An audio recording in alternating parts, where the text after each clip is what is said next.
political science at Pace. And one of the things that struck me about last year's campaign in this district, Jersey values and no sign telling the voters what party you are identifying with, I noticed there's been a tremendous shift in the definition of what values are. I mean, since when is it exclusively a conservative value to want to work hard and play by the rules?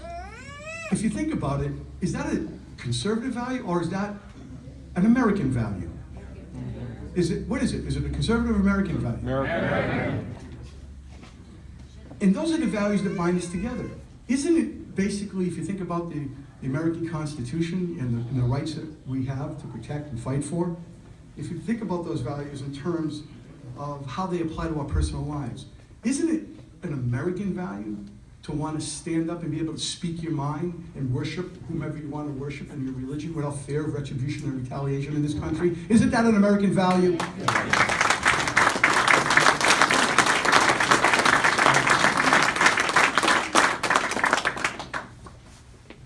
You know, it's an American value, in my opinion, to stand up and want to defend your family, defend your friends, when the government's not there to defend you.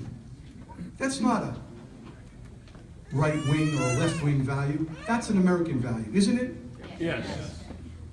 It's natural to the human instinct. Is it the human instinct that someone invades your home or takes your possessions or properties, your instinct to run and hide? Or is it our instinct as humans to defend ourselves? Defend ourselves. And that's imbued and embodied in the Constitution, which I will support and defend.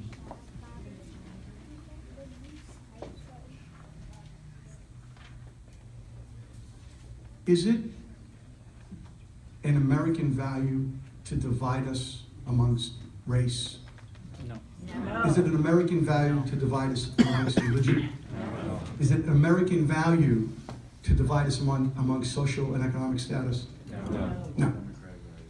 Is that a Jersey value? No. Let's, Mr. Gottheimer, hear that again. Is that a Jersey value? No. So, is it a Jersey value when we have a mob just miles from here marching down the street, screaming at police officers to fry them pigs in a blanket, fry them like bacon, I believe. That's what that mob was saying, right? Is that a Jersey value to sit on your hands and watch people threaten our very public servants, our protectors and first responders? Is that a Jersey value? No. Where was Josh Gottheimer's voice? Where was Josh Gottheimer? He said he was for Jersey values. He said he would defend veterans. Is it a Jersey value to stand up and applaud or sit on your hands and say nothing while NFL players take a kneel during the playing of the national anthem? Is that an American value? No. Now, is it a Jersey value? No. Let me ask you this. We all recognize everyone has a right to protest, and they can protest whenever. That's part of our freedom, the First Amendment. But we also have, as leaders, when we see police officers' lives being threatened, it's not rhetoric. What's happened? Those leaders who do not speak up, including Josh Gottheimer, has a cost. Just this past July, we saw a female police officer, sitting in her car and was assassinated because she was just wearing the blue uniform. Where is the Jersey value in that, Mr. Gottheimer? I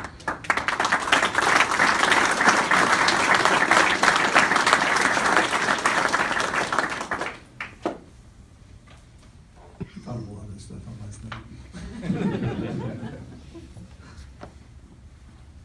Now, we have a Republican primary coming ahead in June, and the Republican Party has to choose a direction in which way we're going to go. Now, I really listened to Deidre's words of politics of inclusiveness, politics of tolerance, thank you, hon. And I have to ask the same question of some of my Republican brethren. As the mayor of Cresskill pointed out, it was Republican corruption that we ran against in the primary. It was Republican corruption that had to be addressed and dealt with. And there's a lot of naysayers that say you can't do that. There's a lot of naysayers that said we couldn't build a rec center. There's a lot of naysayers, you can't. Well, I'm here to prove that they're wrong. Mayor Romeo and I built that rec center without a single cost of the taxpayers' money. I have always stood up for the taxpayers of Bergen County. I've always stood up for the taxpayers whether or not I was in public life or private life as an attorney. And I will bring that to Washington on behalf of all of us. Not me, but about Jersey values.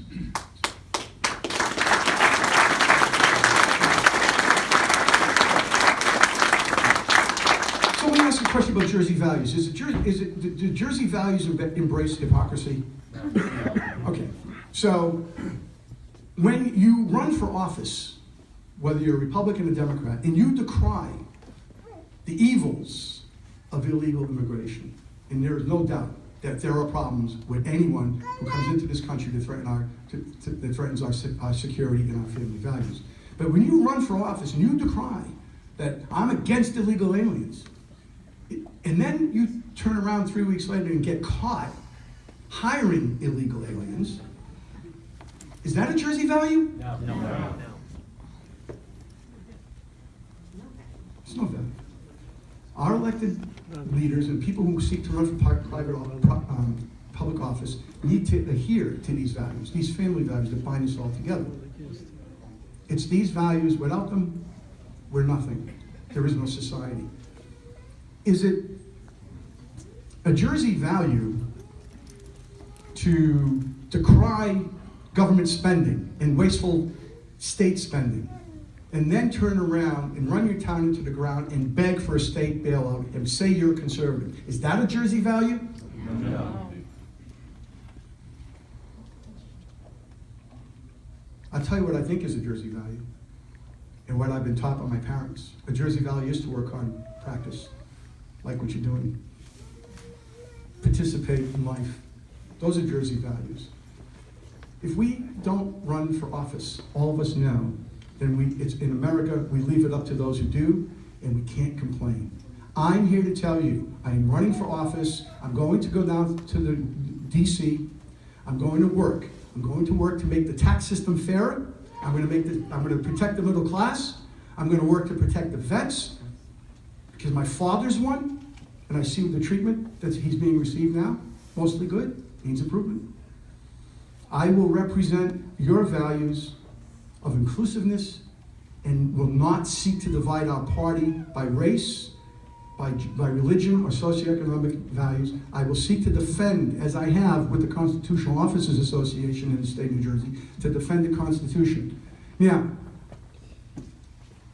last year we saw a presidential election that was historic proportions. For the first time, and I can remember, we elected someone who had no experience in politics. I think we saw that a few months later, right? I mean, even some of the mayors know that there are things you don't do. But the president has grown, and he has grown. And, you know, one of the things that troubles me when I was thinking about these values is there's my opponents in this race, two of them have similar things in common. And I just want to point that out to you before I let you go on Saturday and coach. And that is the disdain. It's clear to me that Steve and Josh have disdain for the voters of this country. And let me tell you why. It's not an opinion. It's borne out, Counselor, in the facts. After millions of voters in the Republican primary, after 17 candidates went through a selection process, the Republican primary voters selected a nominee. And my Republican opponent in the primary worked diligently on the floor during the convention to prevent that nominee from accepting the nomination. They provided a floor fight to keep Mr. Trump from becoming the nominee, despite the millions of voters that voted for him. Is that an American value? No.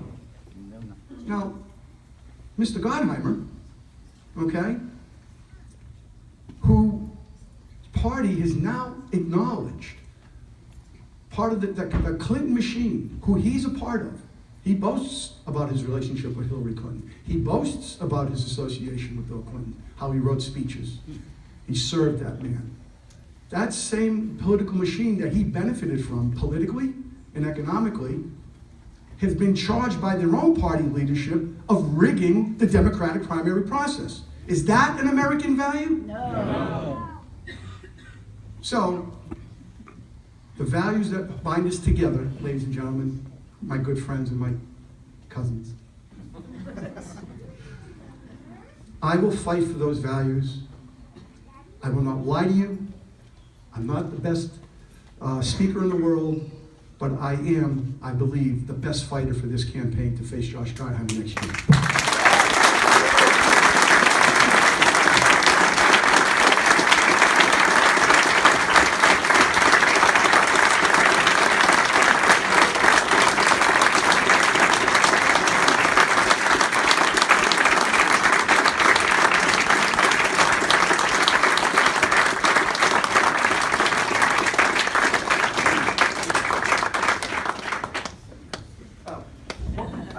I just want to talk about family.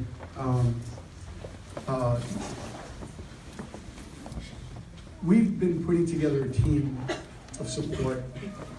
We have some people in DC who are here to visit that have been part of our teams over the years. Dave, thank you for coming from DC. You have to respect the energy that this campaign is developing. And we all have been working together hard. And as in any family, we'll have disagreements like we've had at home, and we will work them out. But I want to acknowledge the leadership that is the position that has been taken on by Lauren Ziza. And I want to congratulate you on an outstanding job, and all of my team, all the YRs, everyone who spoke on my behalf. Thank you, John Carlo, for that real, I wasn't expecting that kind of a personal story, but for acknowledging, the type of things the McCann family is, despite the ruminations of my political opponents. But Lauren, I want everyone to give Lauren a big applause.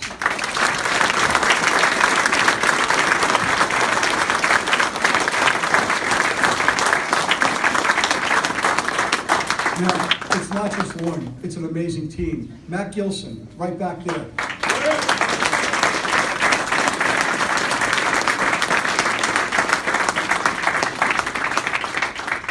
Now, I want to say something about this relationship that you both. Over here is her dad. Where's Joe? I'll put my arm over here.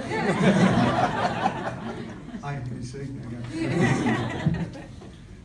Joe, great work as a parent, obviously. But this is an interesting marriage, right? If you think back to 1995, when Joe's cousin was in the parking lot threatening my life because I was running against his brother Kenny Ziza. And it was an interesting race in 1995. Let me tell you what we did in 1995 that a lot of you don't know about. You heard about killing the Clinton healthcare plan. We did that. In 1995, when they asked me to run against the Ziza family, and you are running against the family, I was the first person in New Jersey to introduce the 2% property tax cap to the state of New Jersey. And it's true. It's in the historical record, the Bergen record. I was the first person to introduce that property tax cap. We had a major political blowout, and it was a tough fight. And for some reason, I thought I could win a 3-1 district. But right after that campaign, because I was dealing with family and people who shared family values, we gradually got back together, talked about the campaign. And I want you to know, in that campaign, Mayor, I did something bad. I accused my Republican opponents of some things that I'm not proud of today. And I sent him a letter apologizing for those things that I did in that campaign. And the class of that man, even though he was a Democrat, he never released that letter publicly to embarrass me. That's what you call family values, and we're going to represent them in D.C. Thank you.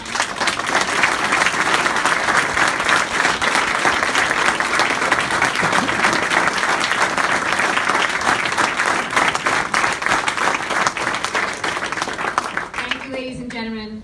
One more time, our next congressman.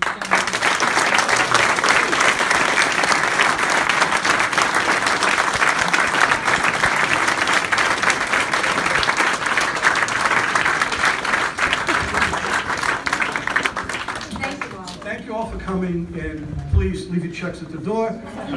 John McCann for Congress. No amount's too small. Good to see you.